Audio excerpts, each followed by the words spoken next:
My dear students, have a very sweet day to all of you. I hope you are well and safe at your home. जी हाँ प्यारे बच्चों, उम्मीद करता हूँ आप घर पे ठीक ठाक होंगे और रोज का काम रोज कर रहे होंगे। प्यारे बच्चों, आज हम स्टडी करने वाले हैं 12th अकाउंटेंसी में एक नया चैप्टर और इस चैप्टर का नाम है issue of share.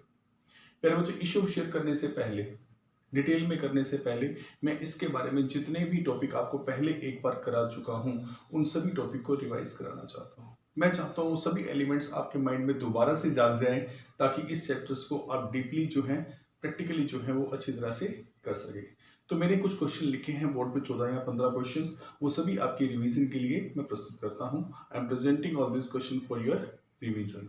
First question is define a company. Company क्या है? आप जानते हैं company is an artificial person created by law having corporate and the legal personality distincted from its member and perpetual succession and a common seal. आप जानते हैं company एक प्रकार से आर्टिफिशियल पर्सन है, क्रिएटेड बाय लॉ, इसे law के द्वारा क्रिएट किया गया है। कंपनी की स्थापना लॉ के द्वारा की जाती है और आप जानते हैं कंपनी जो है उसका अस्तित्व उसके मालिकों यानी कि उसके शेयर होल्डर, उसके मेंबर से अलग होता है। कंपनी का लीगल सक्सेशन होता है, लीगल परपेचुअल एग्जिस्टेंस होता है और इसके पास एक अपनी कॉमन सील होती है जिसके द्वारा ये अपने किए गए कार्यों पर स्टैंप करती है। प्यारे बच्चों, कंपनी की 3 फीचर्स के बारे में अगला क्वेश्चन है। कंपनी के 3 फीचर बताइए। कंपनी के अगर 3 फीचर्स की मैं बात करूं तो कंपनी का जो है वो क्रिएटेड बाय लॉ, अर्थात कंपनी की स्थापना लॉ के द्वारा की जाती है। फर्स्ट विशेषताओं में हम इसे इनकॉर्पोरेशन का नाम भी दे सकते हैं। कंपनी का इनकॉर्पोरेशन कंपनी एक्ट 1956 या अब लेटेस्ट कंपनी एक्ट 2013 आया उसके अंदर किया जाता है।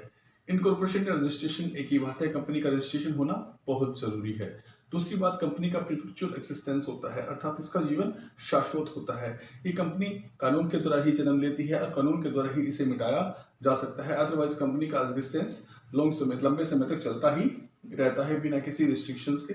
तीसरी बात, कंपनी जो है उसका सेपरेट लीगल एंटिटी होती है। कंपनी की एंटिटी, कंपनी के मेंबर्स, कंपनी के ऑनर्स, कंपनी के शेयर होल्डर्स इन सबसे अलग होती है। ये अलग रहकर अपना कार्य करती है, ठीक है। इनका अस्तित्व उनके अस्तित्व से अलग होता है। तीसरा जो क्वेश्चन है, name the companies can be formed on the basis of participation. Participation के बेस पर कितने प्रकार की कंपनियां बनाई जा सकती हैं? पार्टिसिपेशन की बात करूं तो पार्टिसिपेशन के बेस पर 2 कंपनियां बनाई जा सकती हैं। नंबर 1 प्राइवेट कंपनी, जी हाँ, जो अपने शेयरों का ट्रांसफर कभी नहीं कर सकती, जो अपने शेयरों को दूसरों को कभी नहीं बेच सकती है। जी हाँ, दूसरी है पब्लिक कंपनी, जो अपने शेयरों को पब्लिक को हस्तांतरित कर सकती है, उन्हें बेच सकती है और उनसे धनराशि इकट्ठी कर सकती है। तो पहली कंपनी प्राइवेट कंपनी और दूसरी कंपनी है पब्लिक कंपनी। अगला क्वेश्चन है मेरे पास, define 1 person company. 1 person company क्या होती है मेरे बच्चों? An OPC means 1 person company. An OPC means a company with only 1 person its member incorporated as private company। ये ओपीसी एक ऐसी कंपनी होती है जिसका केवल एक ही मेंबर होता है और शुरू में ये जो है इनिशियल स्टेज पे अपने आप को प्राइवेट कंपनी के रूप में जो है वो डिटरमाइन करती है। Only natural person is a citizen of India और residential of India can be a member of OPC. भारत का जो प्राकृतिक रूप से इंसान है, भारत का रहने वाला सिटीजन है या भारत का निवासी है रहने वाला, वो इस कंपनी का मेंबर हो सकता है। It's paid up capital is not more than 50 lakhs।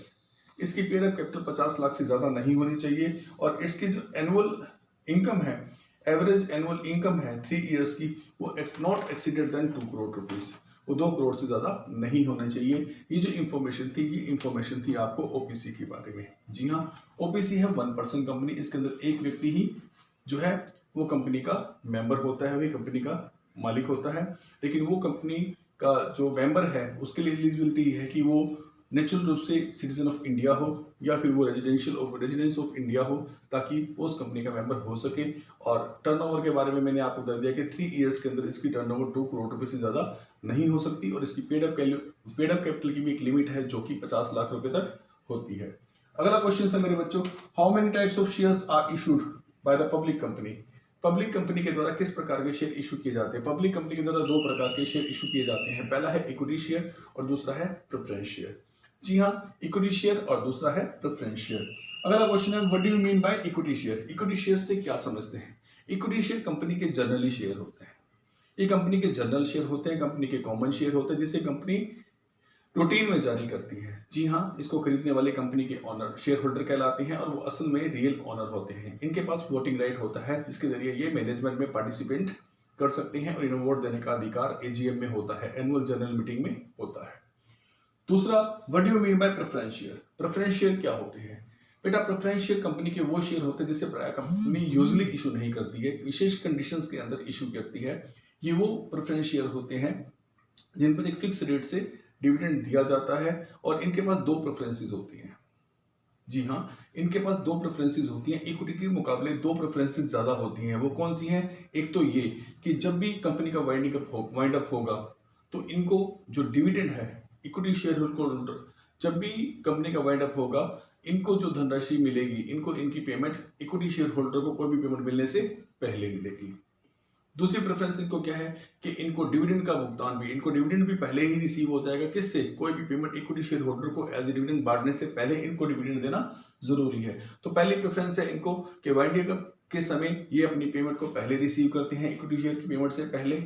जी हाँ, दूसरा, डिविडेंड लेने के वक्त भी ये इक्विटी शेयर होल्डर से आगे रहती हैं, अर्थात इनको डिविडेंड की पेमेंट भी इक्विटी शेयर होल्डर से पहले मिल जाती है। लेकिन एक बात और बता दूं, इनका जो कंपनी इशू है वो स्टिपुलेटेड पीरियड ऑफ टाइम के लिए करती है, अर्थात उस समय बाद इनकी राशि को वापस करना होता है और इन पर फिक्स रेट से इंटरेस्ट दिया जाता है। अगला क्वेश्चन है, can preference share be classified further? क्या प्रेफरेंस शेयर को आगे क्लासिफाई किया जा सकता है? जी हाँ, प्रेफरेंस शेयर की कई कैटेगरी है। प्रेफरेंस शेयर को क्लासिफाई किया जा सकता है। अगर हम डिविडेंड के आधार पर करें तो कॉमुलेटिव प्रेफरेंस शेयर होते हैं, जिनमें डिविडेंड जो है वो हर साल का इकट्ठा होता रहता है। किसी साल कंपनी के पास प्रॉफिट नहीं है तो वो डिविडेंड भी संचित हो जाता है और अगले साल पिछले डिविडेंड के साथ अगला डिविडेंड भी इकट्ठा ही मिल जाता है। तो यहाँ डिविडेंड कॉमुलेट होता है तो कॉमुलेटिव प्रेफरेंस शेयर कहते हैं। इस तरह से जिनमें डिविडेंड इकट्ठा नहीं होता, जिस साल नहीं मिला तो गया, नेक्स्ट ईयर फिर जो डिविडेंड बना वो उसको मिल जाएगा। तो इस तरह से जिनमें इकट्ठा होता है उसे कॉमुलेटिव कहते हैं, कॉमुलेट प्रेफरेंस डिविडेंड कहते हैं, और जिनमें इकट्ठा नहीं होता उसे नॉन कॉमुलेटिव प्रेफरेंस शेयर के नाम से जाना जाता है। दूसरी एक कैटेगरी और भी है मेरे बच्चों, वो है पार्टिसिपेशन के आधार पर, पार्टिसिपेटिंग एंड नॉन पार्टिसिपेटिंग। ऐसे पार्टिसिपेटिंग प्रेफरेंस शेयर वो शेयर होते हैं बेटा जो कंपनी के अगर लाभ बचे हुए हैं तो दोबारा भी पार्टिसिपेट कर सकते हैं, अर्थात दोबारा भी लाभ मांग सकते हैं। और नॉन पार्टिसिपेटिंग वाले एक बार अपना डिविडेंड प्राप्त करने के बाद दोबारा कंपनी के बचे हुए लाभों में से अपना शेयर प्राप्त नहीं कर सकते। तीसरी कंडीशन थी कन्वर्जन के हिसाब से। कन्वर्जन के हिसाब से कन्वर्टेबल और नॉन कन्वर्टेबल प्रेफरेंस शेयर होते हैं। कन्वर्टेबल प्रेफरेंस शेयर वो शेयर होते हैं जो अपने प्रेफरेंस शेयर को इन फ्यूचर जब उनका स्टिपुलेटेड पीरियड ऑफ टाइम आता है तो उनको कन्वर्जन करा सकते हैं इक्विटी शेयर्स में। जी हाँ, प्रेफरेंस शेयर वो शेयर होते हैं, ये कन्वर्टेबल प्रेफरेंस शेयर वो शेयर होते हैं जो स्टिपुलेटेड पीरियड ऑफ टाइम आने के बाद या कंपनी के आदेशानुसार कंपनी कभी उनको ऑफर दे तो वो अपने प्रेफरेंस शेयर को इक्विटी शेयर में कन्वर्ट करा सकते हैं। और नॉन कन्वर्टेबल शेयर्स के साथ ऐसा नहीं होता, वो अपने शेयर को कन्वर्ट नहीं करा सकते। तीसरी बात और लास्ट बात आपके लिए रिडम्पशन के हिसाब से रिडीमेबल और नॉन रिडीमेबल प्रेफरेंस शेयर।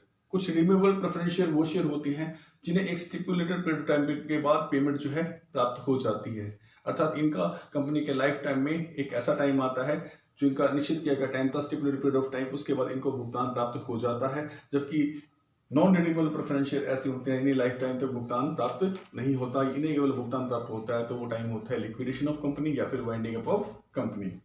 तो मेरे बच्चों, ये मैंने आपको बता दिया कि प्रेफरेंस शेयर जो है 4 प्रकार से क्लासिफाई किए जा सकते हैं। अगला है defined share capital. Share capital क्या होती है? तो it refers to the amount of capital. ये वो अमाउंट होती है कैपिटल की that a company can raise by issuing the shares, जिसे कंपनी शेयर को इशू करके प्राप्त करती है। शेयर कैपिटल वो अमाउंट है जिससे कंपनी शेयरों को रेज करके पब्लिक को तब प्राप्त कर लेती है which remain with the company at the end of life time. ये कंपनी के समापन के उसके वाइंडिंग अप के टाइम तक, उसके लिक्विडेशन के टाइम तक उसके पास रहती है। और ये शेयर होल्डर जो है वो ये कंपनी की ओन कैपिटल कहलाती है, क्योंकि शेयर होल्डर इसके लिए जो है वो लाइफ टाइम के लिए पैसा कंपनी को देते हैं। और शेयर कैपिटल को आगे भी क्लासीफाई किया जा सकता है। शेयर कैपिटल के अंदर जो मेन है वो है ऑथराइज कैपिटल, इशूड कैपिटल और सब्सक्राइब्ड कैपिटल। अगला क्वेश्चन है हमारा, what do you mean by authorised capital. Authorised capital क्या होती है? ऑथराइज्ड कैपिटल कंपनी की एक मैक्सिमम लिमिट होती है जो कंपनी के मेमोरेंडम ऑफ एसोसिएशन में लिखी हुई है कि इससे ज्यादा कंपनी, इस लिमिट से ज्यादा कंपनी कभी भी अपने लाइफ टाइम में शेयर इशू नहीं कर सकती। ये कंपनी की वो मैक्सिमम लिमिट है जिसे कंपनी ने पूरे लाइफ टाइम के लिए सोच समझ कर तय किया है और अपने लाइफ टाइम में मैक्सिमम रूप से इसे ही प्राप्त कर सकती है। इसके बाद उसे या तो लोन लेने पड़ते हैं या फिर डिबेंचर इशू करके अपना वित्त की व्यवस्था, फाइनेंस की रिक्वायरमेंट पूरी करनी पड़ती है, परंतु इससे ज्यादा शेयर इशू नहीं किए जा सकते। तो इसे कंपनी के रजिस्टर्ड कैपिटल भी कह देते हैं और इसका एक और नाम है, इसे कंपनी की नॉमिनल कैपिटल भी कह दिया जाता है। प्रमोटर जो है इसे बड़ा सोच समझकर, फ्यूचर की दूरदृष्टि करके, फ्यूचर में बिजनेस कहां तक फैलेगा उतनी तक की समझ और सूझबूझ के साथ इसे बहुत दूरगामी परिणामों को सोचते हुए एक दूरदृष्टि के साथ जो है वो बड़ी सावधानी के साथ तय करते हैं। तो अगली what do you mean by issued capital. Issued capital क्या होती है? ऑथराइज कैपिटल का एक हिस्सा, ऑथराइज कैपिटल तो मैक्सिमम लिमिट है, उसमें से एक हिस्सा पब्लिक को ऑफर कर दिया जाता है कि आप सब्सक्राइब कर लो। ऑथराइज कैपिटल का वो पार्ट जो जनता को ऑफर कर दिया जाता है कि आप सब्सक्राइब कर लो, आप प्राप्त कर लो, वो पार्ट कहलाता है इशूड कैपिटल। ठीक है, अगर इसी का ऑथराइज कैपिटल का एक पार्ट जो जनता को इशू कर दिया जाता है कि जनता से इसे सब्सक्राइब कर ले, इसे ले ले, तो वो कहलाता है इशूड कैपिटल। ठीक है, अगला है explain the subscribed capital. Subscribed capital क्या होती है? सब्सक्राइब्ड कैपिटल मेरे बच्चों वो कैपिटल होती है, it means such part of capital which is for the time being subscribed by the member, or it is that part of issued capital which represent the face value of the share subscribed by the person applied by the prescribed shareholders allowed by company। कहना ये चाहता हूं मेरे बच्चों कि subscribe capital एक ऐसी capital होती है, इशूड कैपिटल का वो हिस्सा जो जनता को हमने कहा कि आप ले लीजिए, और जनता के जो शेयर होल्डर्स हैं या जो पर्सन प्रेस्क्राइब्ड हैं, अर्थात जो कंपनी के मेंबर हैं, वो इन्हें ले लेते हैं। तो ऐसी कैपिटल को हम सब्सक्राइब कैपिटल कहते हैं। देखिए मैं दोबारा बताता हूँ, ऑथराइज कैपिटल कंपनी की मैक्सिमम लिमिट है, इसमें से जो कि इशू होते हैं, इसमें जो शेयर इशू होते हैं उसे कहते हैं इशूड कैपिटल। इशूड कैपिटल जनता को ऑफर कर दी जाती है और जनता की जितनी कैपिटल जनता स्वीकार कर लेती है, जनता ले लेती है जितने शेयर, उतने की शेयर की बन जाती है सब्सक्राइब कैपिटल। अब इसको उदाहरण समझने के लिए एक उदाहरण भी दिया जा सकता है। वो उदाहरण इस प्रकार से है कि कंपनी ने अपने लाइफ टाइम में 5 लाख के शेयर इशू करने हैं, 5 लाख शेयर इशू करने हैं एट द रेट ऑफ 10। अब 50 लाख की मैक्सिमम कैपिटल होगी कंपनी के पास, कंपनी इसमें से 1 लाख शेयर इशू कर देती है एट द रेट ऑफ 10। ठीक है मेरे बच्चों, और जनता 1 लाख के जनता जो है 90,000 शेयर स्वीकार कर लेती है, 90,000 शेयर के स्वीकार कर लेते 10 वाले। तो मेरे बच्चों अब 5 लाख की जो मैक्सिमम लिमिट थी, इसमें से 1 लाख जरूरतों को देखते हुए इशू किए गए, वो इशू कैपिटल गई, जनता को ऑफर कर दिया गया, जनता ने 90,000 स्वीकार कर ली, 10,000 के दोबारा इशू निकाला जाएगा। ठीक है, वो नॉट सब्सक्राइब कहलाएंगे, अनसब्सक्राइब कहलाएंगे, 90,000 कहलाएंगे सब्सक्राइब कैपिटल का हिस्सा, सब्सक्राइब शेयर है, इससे जो प्राप्त होगी 9 लाख रुपए की रकम, वो 9 लाख कहलाएगी आपकी सब्सक्राइब कैपिटल। और जो 10,000 शेयर जनता ने स्वीकार नहीं किए हैं वो अनसब्सक्राइब्ड शेयर कहलाएंगे, और उनकी कैपिटल जो बनती है वो बनती है 1 लाख रुपया, जो कि क्या कहलाएगी? अनसब्सक्राइब्ड कैपिटल कहलाएगी। अगला क्वेश्चन है, what do you understand by subscribed but fully paid up capital. मेरे बच्चों अगर जनता से 90,000 शेयर पर 10 रुपए मांगे गए हैं, कंपनी ने 10 रुपए कॉल्ड अप कर लिया, मांग लिए हैं, और जनता ने 10 के 10 रुपए, ठीक है, देना स्वीकार कर लिया, 10 के 10 रुपए दे दिए हैं, तब तो 9 लाख रुपए आएंगे। तो ऐसे शेयर जिन पर पूरी एंटायर रकम मांग ली गई है और कंपनी एंटायर रकम रिसीव कर चुकी है, ऐसी कैपिटल को बोलते हैं subscribed and fully paid up capital. Subscribed and fully paid up capital. दोबारा सुनिएगा, जितने भी शेयर जनता को ऑफर किए गए थे उन सभी शेयरों पर एंटायर अमाउंट मांग लिया गया है, कॉल्ड अप कर लिया गया है, और साथ ही वो सारा का सारा रकम जो है कंपनी ने प्राप्त भी कर लिया है। तो कंपनी जब पूरी रकम को प्राप्त कॉल्ड अप कर लेती है और पूरी रकम को प्राप्त कर लेती है तो subscribed and fully paid up capital कहा जाता है। ऐसे क्या हुआ? अगला क्वेश्चन है हमारे पास, subscribed but not fully paid up capital. जी हाँ मेरे बच्चों, जैसे ये 90,000 शेयर है, अब इस पे 2 स्थितियां हो सकती है not fully paid up capital वाली। कैसे? 90,000 शेयरों पर या तो कंपनी ने 10 मांगने थे, 10 मांगे नहीं 6 मांगे हैं, जो कंपनी ने इसमें 6 मांगे हैं और 6 ही प्राप्त किए हैं, तो ये 6 जो मांगे हैं ये फुल्ली 10 के 10 नहीं मांगे, फुल्ली कार्ड अप नहीं है। जब एंटायर अमाउंट नहीं कार्ड अप की जाती तो वो बन जाता है नॉट फुल्ली कार्ड अप और नॉट फुल्ली पेड अप, क्योंकि ना तो मांगी गई है ना वो प्राप्त हुई है। तो ऐसे ही दूसरा शेयर हो सकता है कि कंपनी ने फुल्ली मांग ली परंतु उसे पूरी प्राप्त नहीं हुई, तो दोनों ही सिचुएशन यहां से कंपनी ने 10 रुपए मांगे लेकिन कंपनी को प्राप्त हुए 9, 1 रुपया प्राप्त नहीं हुआ, तो उस अवस्था में भी subscribed but not fully paid up capital कहलाएगी। तो ये देख लीजिएगा, कंपनी से इसमें इस अवस्था में कंपनी से 10 मांगे गए हैं और 10 ही प्राप्त हो गए हैं, तो वो कैटेगरी बनेगी subscribed and fully paid up capital. इसमें 2 कंडीशन आ जाएंगी, या तो कंपनी अपने शेयरों का फुल अमाउंट मांगती ही नहीं है, अगर मांगा ही नहीं है तो प्राप्त भी नहीं होगा, ऐसे में बनेगा subscribed but not fully paid up. दूसरी कंडीशन इसमें आ सकती है, कंपनी ने फुल मांग तो लिए परंतु जनता फुल दे नहीं पाई, 10 मांगे जनता ने 9 दिए, तो ऐसी स्थिति में भी not fully paid up capital कहलाएगी। अगली हमारे पास है कार्ड अप कैपिटल और paid up capital. Called up capital का मतलब मैं आपको समझाता हूं मेरे बच्चों। अगर कंपनी का कोई एक शेयर 10 रुपए का है, ठीक है, तो कंपनी ने उस 10 के ऊपर 6 मांगे हैं, 4 नहीं मांगे, तो जो 6 जो उसने मांगे हैं वो कार्ड अप कैपिटल कहलाएगी, कार्ड अप कैपिटल, ठीक है। 4 जो नहीं मांगे हैं इसे अनकार्ड अप कैपिटल कहेंगे, ये मांगी ही नहीं गई है, ये अनकार्ड अप कहेंगे मेरे बच्चों।